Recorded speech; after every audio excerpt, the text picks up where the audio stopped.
Welcome back, students, after the refreshing June holidays. I hope you all have returned rejuvenated. In our previous lectures, before going for the holidays, we had discussed about the respiration in plants, in which we had studied what respiration means and what are the types of respiration. And there we had also studied that during aerobic respiration, continuous supply of oxygen is required for oxidation of glucose. Continuing with that same topic, we will be discussing about the respiratory system in the animals and especially the human beings. We have seen that respiration is where oxygen is required.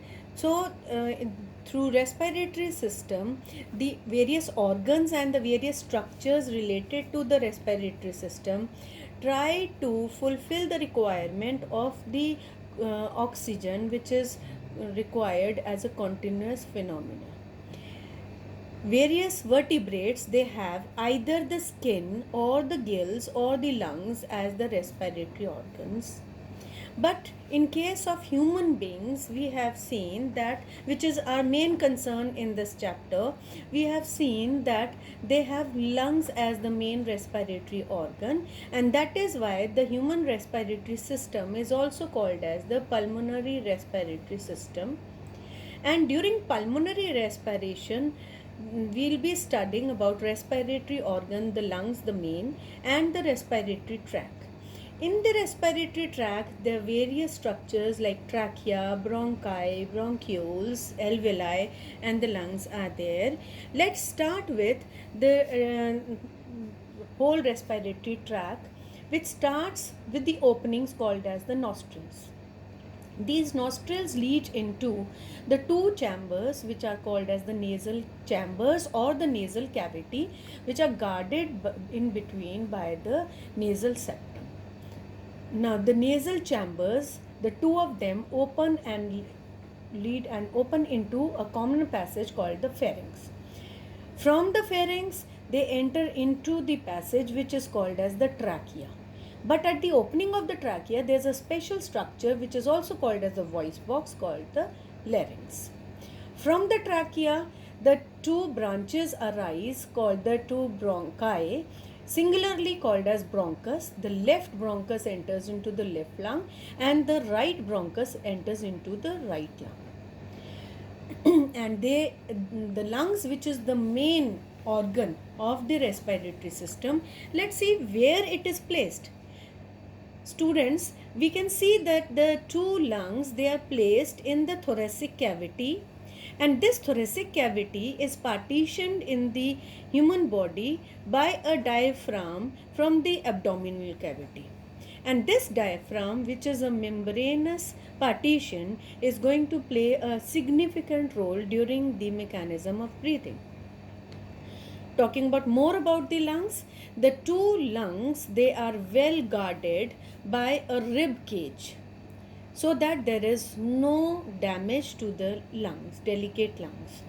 And the two lungs, each of them is further protected by the second protection, which is a two membranous layer, the pleural membranes. The two pleural membranes, the outer one is called as the parietal layer and the inner one is called as the visceral layer. Between these two layers, there is a cavity which is called as the pleural cavity, which is filled up with the pleural fluid. And both the membranes with the fluid, they are actually doing what? They are keeping the lungs moist and lubricated, as well as preventing them from any kind of injury from the mechanical shocks or the damage to the lungs. Now talking about the upper part of the respiratory tract, from nasal cavity, the next passage is the pharynx. Now this pharynx is a common passage for both food as well as the air. And this pharynx is actually divided into three regions. If you see this light green region, this is called as the nasopharynx. This blue region is called as the oropharynx, which when students, you open your mouth, you can see a dark chamber at the back.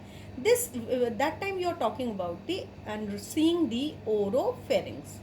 Next to the oropharynx is the mauve color area, which is called as the laryngopharynx. Why laryngo? Because next to this pharynx is the larynx, so that is why it is called as the laryngopharynx. From pharynx, the next tubular path it starts, that is the trachea. But the beginning of the trachea, as I told you students, it is actually a voice box which is present over here, which is made up of cartilage. And this larynx, which is the voice box, is having two ligament folds producing sound. Now, to protect and to prevent any kind of dust particles or any kind of particles or food particles to enter the respiratory tract, at the opening of the larynx, the opening which is called as glottis, is a muscular flap which is called as the epiglottis.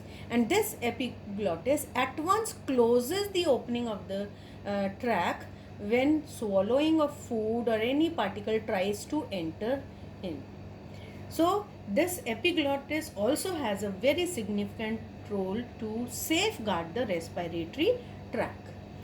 Now, further, if you talk about the internal structure of the lungs, students, you can see once again the whole respiratory tract, starting from the nasal passage, pharynx, larynx, and then the trachea. In this trachea, what this trachea is made up of, it is a tubular path from trachea till the bronchi and the bronchioles, which are the further branches of the respiratory tract. It is actually made up of or lined by epithelial tissue.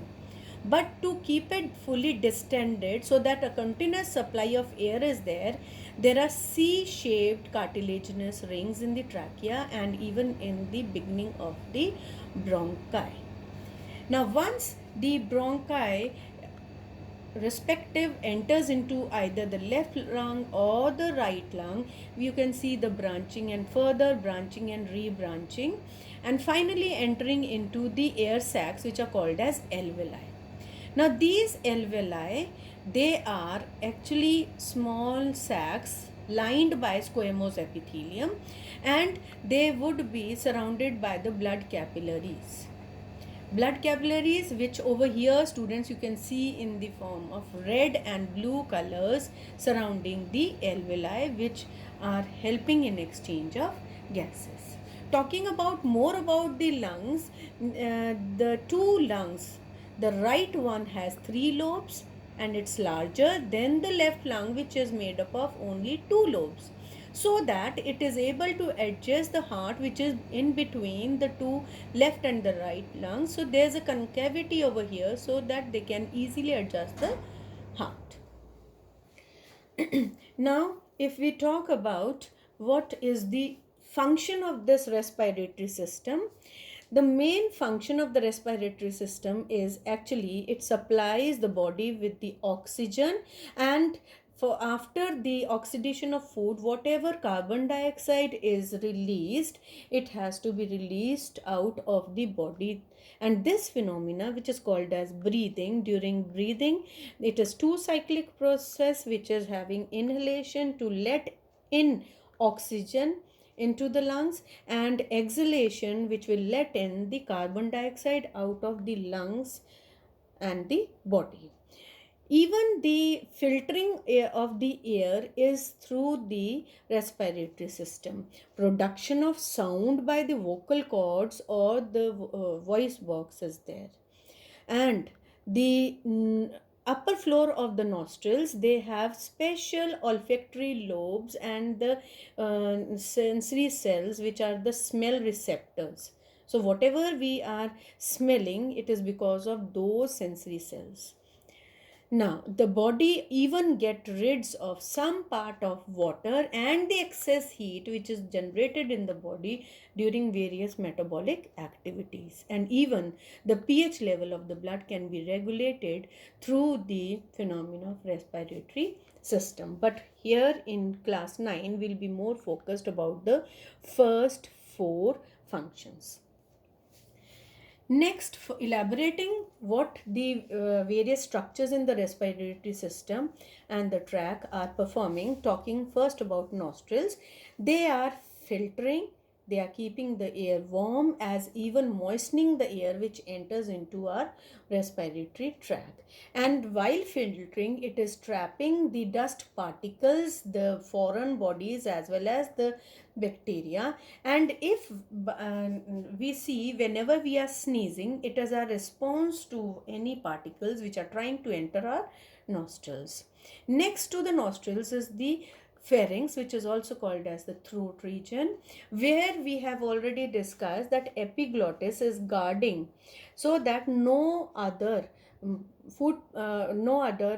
particle or any solid structures they enter the respiratory tract except air. And especially they are safeguarding when we are eating our food and swallowing our food. Larynx, of course, it has two ligament folds in it which are helping to produce the various sounds and helping us in the speech phenomena. So phonetics is handled by the larynx. Trachea, bronchi, and the bronchioles. All these tubular parts, they are undergoing two more important functions. One is that they are as a connecting link between the nostrils, pharynx, and the lungs, so that the air from the nostrils which is entering reaches the lungs for the exchange of gases. Second function of all the three is that whatever lining of the tracts is with the ciliated epithelium, they trap the foreign particles and dust particles if by chance they have been missed capturing through the nostrils. Finally, reaching the air, when it reaches the lungs, it is helping in the exchange of gases through the special sacs called as alveoli, which you can see in this slide. Here the alveoli duct, it is entering into the alveoli sacs which are surrounded by the blood capillaries. You can see these red and blue color. So alveoli, which is lined by squamous epithelium, would be helping in diffusion of oxygen from the alveoli to the blood capillaries, and in turn receiving carbon dioxide from the blood capillaries towards the alveoli so that they can be released during exhalation. So these were the various functions of the structures which are associated with the respiratory tract. And students, just go through this slide 2-3 times so that you are able to understand in detail the role of various structures. About the mechanism of breathing and the various lung capacities we'll be discussing in our next videos. Till then, go through them and have a nice time. Thank you.